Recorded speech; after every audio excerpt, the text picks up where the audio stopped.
Hello everyone, आज हम explain करने वाले हैं एक सेक्स नाम के कोरियन ड्रामे को, जिसके की पूरे 5 एपिसोड है। चलो फिर बिना टाइम वेस्ट किए इस कहानी को शुरू करते हैं। एपिसोड 1 की शुरुआत में हम एक बार को देखते हैं। वहाँ पर एक लड़का होता है जिसका नाम डैनी था, जो कि अपने कस्टमर को सिग्नेचर कॉकटेल देता है और वो उन्हें बताता है कि ये कॉकटेल हमारे बार की खासियत है। जिन्होंने भी आज तक कॉकटेल ट्राई नहीं की, ये कॉकटेल स्पेशली उनके लिए बनाई जाती है। फिर वो कस्टमर उस कॉकटेल की फोटो निकालने जाती है, पर डैनी मना करता है। पर वो कस्टमर कहती है, पर मैं इसे कहीं अपलोड नहीं करूंगी। फिर हम एक लड़की को देखते हैं जिसका नाम रूमी होता है और वो भी एक सेक्स बार को ही ढूंढ रही थी। रूमी बहुत अमीर लड़की होती है। रूमी का मैनेजर उसे बताता है कि उनका एक कॉन्सेप्ट है, एक ऐसा बार जिनको वो प्रमोट नहीं करते। फिर रूमी को एक सेक्स बार मिल जाता है। उसका मैनेजर उससे पूछता है कि आपको पता है वहाँ का हेड बार टेंडर कौन है। रूमी कहती है पता नहीं, पर होगा कोई हैंडसम लड़का। उसका मैनेजर कहता है नहीं, उस बार को एक लड़की संभालती है। और अब यहाँ पर एंट्री होती है हमारी फीमेल लीड नाना की। फिर रूमी बार के अंदर आ जाती है। डैनी उसका स्वागत करता है। फिर जब रूमी एंड नाना की नजर एक दूसरे की तरफ जाती है, तब वो एक दूसरे को देखकर हैरान हो जाती है। फिर हमें उनके फ्लैशबैक के थ्रू दिखाया जाता है कि पहले ये दोनों बेस्ट फ्रेंड थी, पर उनकी लाइफ में ऐसा क्या हुआ जिसकी वजह से उनकी फ्रेंडशिप टूट गई। कहानी को जानने के लिए आगे तक बने रहिए। ठीक है, खैर रूमी नाना के पास आकर कहती है मैं तुम्हारी कस्टमर हूँ, तो तुम मुझे ड्रिंक तो दे ही सकती हो।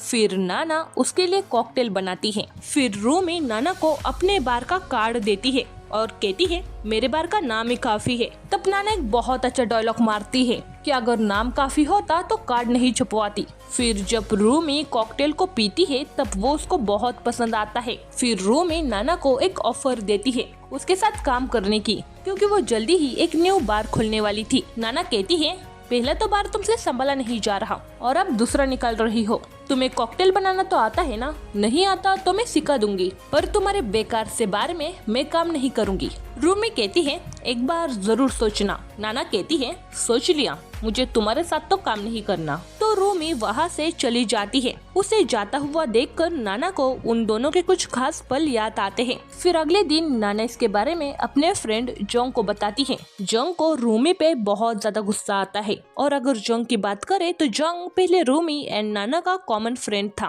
पर अब वो बस नाना का बेस्ट फ्रेंड है। उन दोनों की बातों से हमें ये पता चलता है कि नाना एक सेक्स बार को खरीदना चाहती है, जिसकी वजह से वो काफी टाइम से सेविंग कर रही है। जोंग नाना से पूछता है वैसे तुम्हें कितना टाइम लगेगा बार खरीदने को? नाना कहती है 3 साल और। तब जोंग कहता है बार ओनर इस बार को किसी और को ही ना बेच दे। तो नाना उस पर गुस्सा होके उसका नाम लेती है, जो कि उसको बिल्कुल पसंद नहीं था। फिर वो दोनों ऐसी ही हंसी मजाक करते हुए नूडल्स खाने लगते हैं। फिर दूसरे सीन में हम रूमी को देखते हैं। उसका मैनेजर उसे बताता है कि नाना को बहुत सारे बार से ऑफर आए थे, पर उसने उस सबको मना कर दिया क्योंकि नाना को उस बार से बहुत प्यार और लगाव है, इसीलिए। तभी रूमी को उसके बॉयफ्रेंड का कॉल आता है। फिर उन दोनों में थोड़ी बातें होती हैं, जहाँ पर उसका बॉयफ्रेंड उसे न्यू बार हेड टेंडर के बारे में पूछता है और कहता है क्या उसने तुम्हारा ऑफर एक्सेप्ट किया? रूमी उसे बताती है नहीं, पर मुझे उसके साथ ही काम करना है, इसीलिए मैं कुछ भी करने के लिए तैयार हूँ।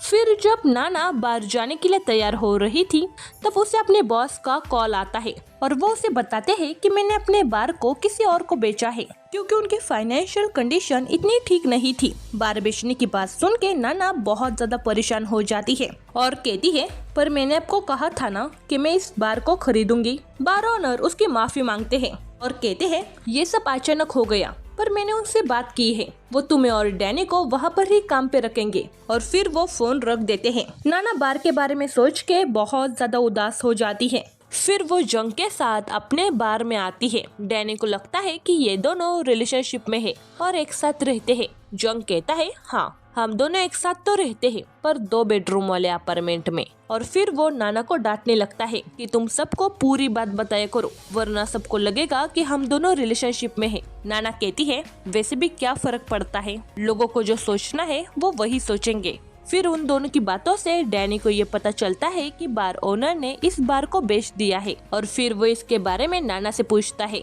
और कहता है क्या हमें भी यहाँ से निकाला जाएगा। नाना कहती है मुझे तो नहीं लगता, पर आप ये सब नए ओनर पर डिपेंड करता है कि वो हमें रखना चाहता है या निकालना। फिर जंग वहाँ से चला जाता है। फिर थोड़ी देर बाद डैनी को एक कॉल आता है, इसीलिए वो बात करने के लिए साइट में चला जाता है। नाना को लगता है कि ये डैनी की गर्लफ्रेंड है। फिर नाना अपने बार को देखकर बहुत ज्यादा उदास हो जाती है, क्योंकि उसको नहीं पता था कि आगे से वो इस बार में काम कर पाएगी या नहीं। फिर जब डैनी फोन पे बात करके वहाँ पर आता है और वो उसके उदास चेहरे को देखकर उससे पूछता है क्या तुम बार बिकने की वजह से उदास हो। नाना कहती है नहीं, ये बार थोड़ी ही मेरा था। डैनी कहता है पर बहुत हद तक ये नाना का ही बार कह के पहचाना जाता था। फिर नाना डैनी से उसकी गर्लफ्रेंड के बारे में पूछती है। जब वो बताने जाता है तभी नाना को पुराने ओनर का मैसेज आता है कि नया ओनर बार में अभी आने ही वाला है। फिर डैनी वहाँ पर अपने पसंद का सॉन्ग लगाता है। उस सॉन्ग को सुन के नाना को अपने 5 साल पहले का फ्लैशबैक याद आता है। 5 साल पहले जब नाना कॉलेज में थी तब उसका एक बॉयफ्रेंड था जिसका नाम था टेकियोंग। फिर एक दिन नाना जब टेकियोन से मिलने आती है तब वो उसके घर में 2 वाइन के ग्लास को देखती है और फ्लोर पर भी कपड़े बिखरे हुए थे। और फिर नाना समझ जाती है कि उसका बॉयफ्रेंड किसी और को डेट कर रहा है, मतलब उसको चीट कर रहा था। फिर वो रूम का दरवाजा खोलने जाती है पर उसकी हिम्मत नहीं होती और फिर वो वहाँ पर बैठकर अपने बॉयफ्रेंड का बाहर आने का इंतजार करने लगती है, कान में ईयरफोन डालकर। और वो उस वक्त वही गाना सुन रही थी जो कि अभी डैनी ने बार में लगाया था, इसीलिए वो अपने फ्लैशबैक को याद कर पा रही थी। फिर जब थोड़ी देर बाद उसका बॉयफ्रेंड रूम के बाहर आता है तो वो नाना को देखकर हैरान हो जाता है और वो नाना को एक्सक्यूज देने लगता है, पर नाना बहुत ज्यादा रोने लगती है। और हमें यहाँ पे पता चलता है कि नाना को चीट करने वाली उसकी ही बेस्ट फ्रेंड रूमी थी, क्योंकि नाना ने सोफे पर रूमी का ब्रेसलेट देखा था जो कि उसने ही एक टाइम पर रूमी को गिफ्ट दिया था। मतलब रूमी एंड नाना का बॉयफ्रेंड उसको चीट कर रहे थे। ये नाना भी बहुत अच्छे से समझ जाती है, इसीलिए वो वहाँ से चली जाती है। फिर सीन आता है प्रेजेंट में। थोड़ी देर बाद उस बार में एंट्री होती है रूमी की, जिसने कि उस बार को खरीदा था और अभी भी उसके गले में वही ब्रेसलेट था जो कि उसे नाना ने गिफ्ट दिया था। और अब नाना भी समझ जाती है कि रूमी ही इस बार की नई ओनर है और वो नाना से कहती है मैंने तुम्हें एक ऑफर दिया था, तुमने नहीं एक्सेप्ट किया तो मैंने इस बार को ही खरीद लिया, अब तो तुम्हें मेरे साथ ही काम करना पड़ेगा। और फिर रूमी डैनी को अपने इंट्रोडक्शन देती है और कहती है डैनी क्या तुम यहाँ से बाहर जा सकते हो, मुझे नाना के साथ अकेले में थोड़ी बात करनी है। फिर डैनी वहाँ से चला जाता है। रूमी नाना से कहती है तुम्हें पता ही है जो भी चीज मुझे बहुत पसंद आती है मैं वो किसी भी हालत में पा लेती हूँ। नाना बस उससे इतना ही कहती है तुम अपने लिए एक न्यू बारटेंडर ढूंढ लो क्योंकि मैं आपसे इस जॉब को छोड़ रही हूँ। रूमी उसे टोंट मारते हुए कहती है ओह अब तक तो तुम्हारी भागने की आदत तो नहीं गई, पर मैं तो तुम्हारी इस आदत के बारे में भूल ही गई थी। फिर रूमी उसको बहुत सारे ऑफर्स देती है जैसे कि उसकी सैलरी बढ़ाएगी और ऐसे ही एक्सेट्रा। और फिर कहती है अगर बार का बिजनेस अच्छा चला तो वो उसको ओनरशिप देगी और फिर वो दोनों मिलकर तीसरा बार खोलेंगे। नाना उसके ऑफर्स को सुन के हंसती है और कहती है तुम्हें क्या लगता है मैं तुम जैसी धोखेबाज लड़की के साथ काम करूंगी? वैसे तुम पहले भी धोखेबाज थी, अभी भी धोखेबाजी हो और तुम हमेशा धोखेबाजी रहोगी और मुझे अभी भी तुम्हारे साथ काम करने में कोई इंटरेस्ट नहीं है। और वो वहाँ से जाने लगती है। तभी जाते टाइम वो रूमी से कहती है मुझे भागना पसंद नहीं है, पर जो मुझे पसंद नहीं होता मैं उनको इग्नोर करती हूँ। और वो वहाँ से चली जाती है। फिर हम जंग को देखते हैं जिसका कि एक परफ्यूम शॉप होता है। नाना उसके शॉप में आके उससे बताती है कि हमारे बार की नई ओनर रूमी है। ये सुन के जंग हैरान होता है और उसे बार छोड़ने की सलाह देता है। नाना कहती है जिंदगी में पैसा है तो सब कुछ पॉसिबल है। जिस बार को पाने के लिए मैं इतनी मेहनत कर रही थी आज किसी और ने उसे ज्यादा पैसे देकर खरीद लिया। दूसरी तरफ हम रूमी को देखते हैं जिसका कि आज बर्थडे होता है। तभी उससे अपनी मॉम का कॉल आता है जो कि उससे कहती है अब तुमने नया बार खरीदा है तो उसे ठीक से चला के भी दिखाओ, ऐसा कुछ मत करना जिससे तुम्हारे डैड का नाम बदनाम हो। रूमी कहती है ठीक है और फिर उसकी मॉम फोन कट कर देती है और उसको बर्थडे विश भी नहीं करती। फिर सीन जंग एंड नाना की तरफ शिफ्ट होता है जंग नाना से कहता है ऑफर तो बहुत अच्छी है, तुम्हें उस बार को नहीं छोड़ना चाहिए, क्योंकि कभी भी सेविंग करके तुम्हें लगता है कि तुम उस बार को खरीद पाओगी। नाना चिढ़कर कहती है अरे वहाँ पे मेरी रूमी बॉस होगी और मैं उसे हर दम मेरी नजरों के सामने बर्दाश्त नहीं कर सकती। जंग कहता है अरे नाना थोड़ा स्मार्ट वर्क करो, पहले तुम उसके साथ मिलकर काम करो, उसे अभी तुम्हारी सबसे ज्यादा जरूरत है, इसीलिए वो तुम्हें सैलरी भी बढ़ा के देगी और फिर जब वो अपना तीसरा बार खोलेगी तब तुम उससे इस बार को खरीद लो, और अगर अभी तुमने उसको अवॉइड किया तो तुम पहले की तरह कमजोर लगोगी। फिर रात को रूमी डैनी का इंटरव्यू लेती है। वो डैनी से पूछती है तुम बार में काम करने से पहले कहाँ काम करते थे। वो उसे बताता है कि मैं पहले बेसबॉल प्लेयर था, एक इंजरी की वजह से मैंने वो सब कुछ छोड़ दिया। रूमी उससे पूछती है पर तुम बार टेंडर ही क्यों बनना चाहते हो। डैनी कहता है वैसे मुझे जॉब करना पसंद नहीं है, पर जब मैंने पहली बार इस बार को देखा तब मुझे ये बार बहुत पसंद आया और मैंने सोचा कि मैं यहाँ पर ही काम करूँगा। फिर डैनी रूमी से पूछता है क्या आप मुझे बार से निकाल देने वाले हो। रूमी कहती है नहीं, पर अगर तुम्हें ओनर पसंद नहीं आया तो क्या तुम बार छोड़ के चले जाओगे। डैनी कहता है नहीं, मुझे ये जगह बहुत पसंद है और मुझे मेरी को वर्कर भी बहुत पसंद है। उसकी ये बात सुन के रूमी बहुत जेलस हो जाती है। फिर हम नाना को देखते हैं जो कि अपने बार के पास आती है और जब डोर ओपन करने जाती है तभी उसे जंग की बातें याद आती है कि अगर तुम उसे अवॉइड करोगी तो तुम कमजोर लगोगी, पर अभी भी उसमें रूमी का सामना करने की हिम्मत नहीं होती, इसीलिए वो वहाँ से चली जाती है। दूसरी तरफ हम रूमी एंड डैनी को देखते हैं। रूमी डैनी की सैलरी बढ़ा देती है और फिर वो उसे एम्प्लॉयमेंट कॉन्ट्रैक्ट पर साइन करने के लिए कहती है। फिर डैनी भी साइन कर देता है और फिर वो दोनों बार के ही रिलेटेड बातें करने लगते हैं। रूमी उससे कहती है अब मैं आई हूँ तो मैं इस बार को पूरा बदल दूंगी, और वो वहाँ से चली जाती है। उसके जाते ही डैनी नाना को मैसेज करता है, पर नाना घर जाकर सो गई थी। फिर हमें फ्लैशबैक के थ्रू दिखाया जाता है कि जब रूमी और नाना बहुत अच्छे दोस्त थे तब रूमी ने नाना से प्रॉमिस किया था कि वो एक बड़ा सा बार खोलेगी जिसमें नाना बारटेंडर होगी।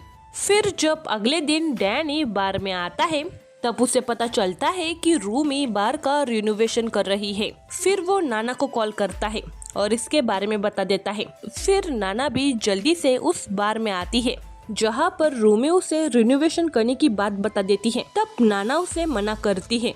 तब रूमी उस बार में बहुत सारी कमियां निकालने लगती है और कहती है अगर हमें पैसा कमाना है तो हमें थोड़ा सा पैसा खर्च भी करना पड़ेगा। नाना कहती है बार चलाने के लिए हमें पहले अल्कोहल पर ध्यान देना पड़ेगा। तो फिर रूमी उसके सामने शो ऑफ करने लगती है और कहती है अगर हमारे बार में सेलिब्रिटी आएंगे तो हमारा बार बहुत ज्यादा पॉपुलर हो जाएगा। अब इस बार नाना उसे टोंट मारते हुए कहती है ओ मुझे अभी समझ में आ रहा है कि तुम्हारा पहला बार क्यों नहीं चला, और वैसे भी अगर तुम्हें सेलिब्रिटी से मिलना इतना ही पसंद है तो तुम खुद का एक पॉडकास्ट चैनल क्यों नहीं खोल लेती। और फिर वो उससे बहुत सारी बातें सुनाती है। वो उससे कहती है मैं तुम्हारे साथ काम करने के लिए तैयार हूँ, बस मेरी कुछ शर्तें हैं। पहली शर्त मैं इस बार को मेरे हिसाब से चलाऊंगी, और दूसरी शर्त तुम्हें इस बार में जो भी करना है मुझसे पूछकर ही करना पड़ेगा। रूमी कहती है अरे पर मैं इस बार की ओनर हूँ और वैसे मैं तुम्हारी शर्त क्यों मानूं।